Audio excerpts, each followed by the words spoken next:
Hi everyone, welcome back to another edition of my videos, and today I wanted to show off some more of my Danish Gambit games, but I wanted to first show you a really beautiful famous game that was played at the end of the 19th century between Henry Bird and Emanuel Lasker, which also features a Danish Gambit. Now, as I say, I've been trying to play the Danish Gambit again. I've been really enjoying it recently in Blitz games and just sort of fun over the board games as, well, quite simply, white gets some really fun play and lots and lots of activity, which is really good to play with. I don't know yet if I want to be adventurous enough to play it in a long time control game, especially if my opponent knows the right continuation against it, but by all means it's still a very, very fun opening to play with. Do check out some of my other openings, well, I should say videos on the Danish Gambit to see some more really fun and instructive games of it. But in any case, this particular one, I first wanted to show this famous game as my game was very similar to this one. I remember thinking to this game and going, oh yeah, this is just like Henry Bird versus Emanuel Lasker. Emanuel Lasker getting beaten here, albeit in a Blitz game in Newcastle. So Bird were playing as white. It started off with e4, e5, d4, e takes on d4, c3, d takes on c3, bishop c4, pawn c takes on b2 and bishop takes on b2. So we have the starting position. I have already spoken in depth about the move d5 in one of my other videos on the Danish Gambit, so do check that out if you want to know a little bit more theory on what to do against this particular opening. But as you can see here, white, he's down 2 pawns, but he's got very fast development, so he does tend to do quite well unless black knows the right continuation against it. But in this game, Emanuel Lasker, he decides, I guess because it's Blitz, you know, he's not really taking it super seriously. He thinks, okay, well, this pawn is weak, I'm going to go after it with queen to g5, which is a bit of a mistake. It really does allow white to get very far ahead in development now. So now knight to f3, hitting the queen. Bird basically says, look, I do not care about the fact that you're hitting this pawn. You can take it. My development is too fast for you. So Bird goes down a third pawn in this game, and rook to g1 is played, now hitting this queen. And, well, there's only one square for this queen to go to, which is onto h3. But as we'll find, this move is no good.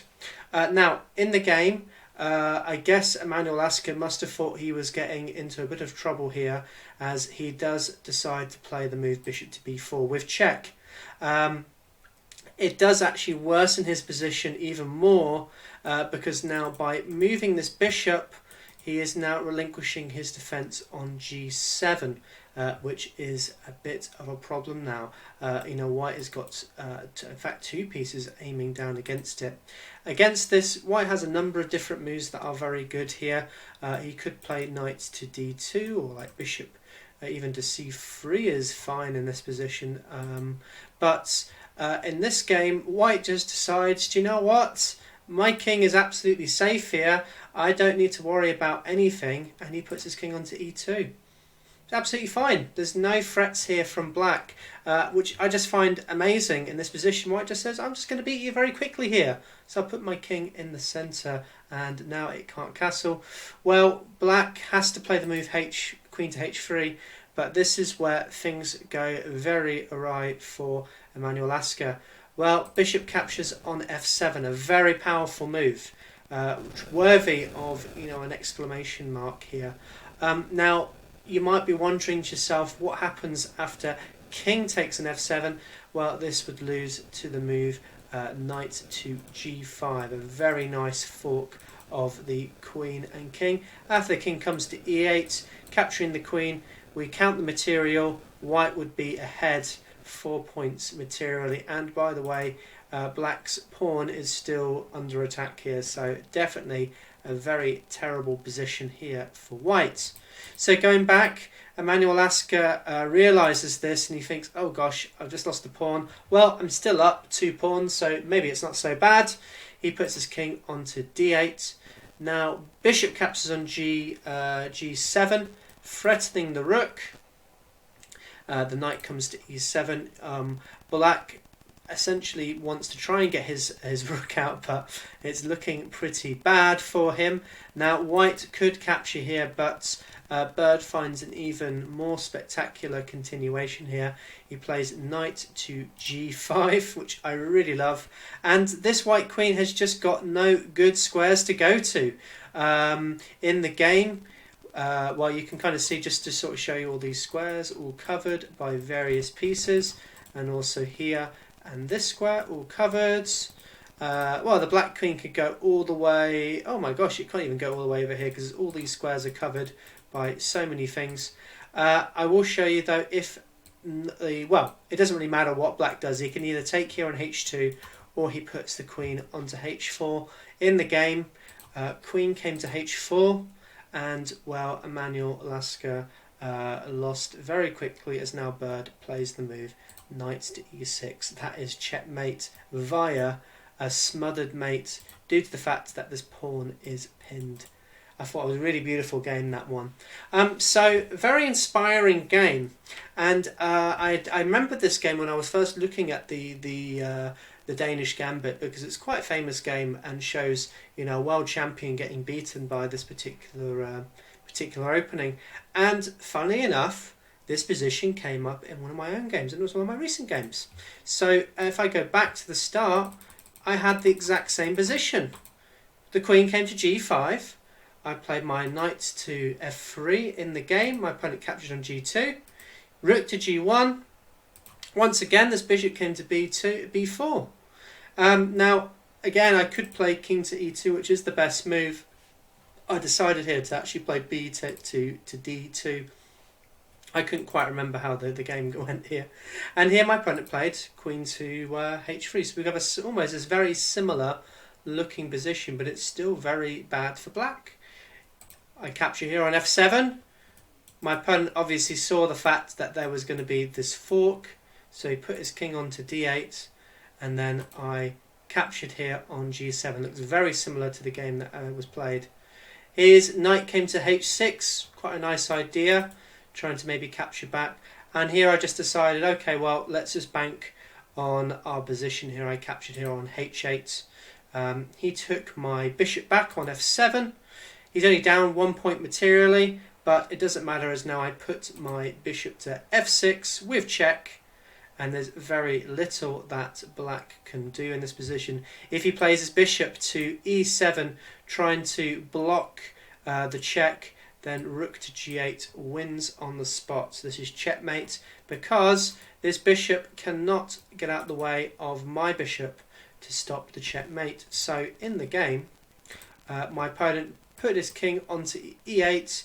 It didn't matter, as I still threw in this check on g8. Bishop came back to f8, and I put my bishop onto g7. I'm just ganging up on this bishop now. His king tried to run away. I took. His king came to f6, and I put my bishop back to g7 with a check. King came to g6, and I put my bishop to g4. d4. Apparently this is a blunder according to the engine, as there is a faster mate continuation. So I'll go back to here. See if you can find the faster mating continuation. In actual fact, after the move that I played, my opponent resigned. I think he was sick of this position at this point. But see if you can find the much quicker mating idea. It's very beautiful and very, very nice. So see if you can do it. White to play. It's actually checkmate in 5 if you want to really test yourself. So white to play, checkmate in 5. Okay, so it starts with the move bishop to bishop to e5, with check, due to the fact we've got discovered a check here. Now the fun continuation goes king to h6, getting out the way. There's also king to h5, that actually speeds up the mating attack. Now bishop to f4 check. His king's flushed up the board, he has to come up to h5.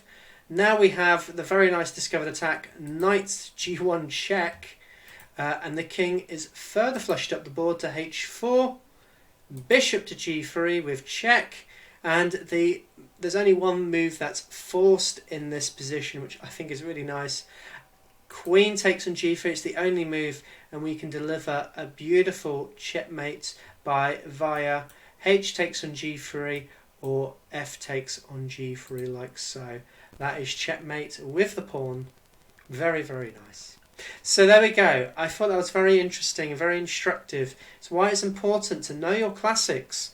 Although I didn't find the exact continuation that was played in the game that we played, it was still very interesting to see how dominant my position was by just knowing that simple continuation to then win the game. But in any case, I hope you enjoyed this video, and I'll see you soon. Take care.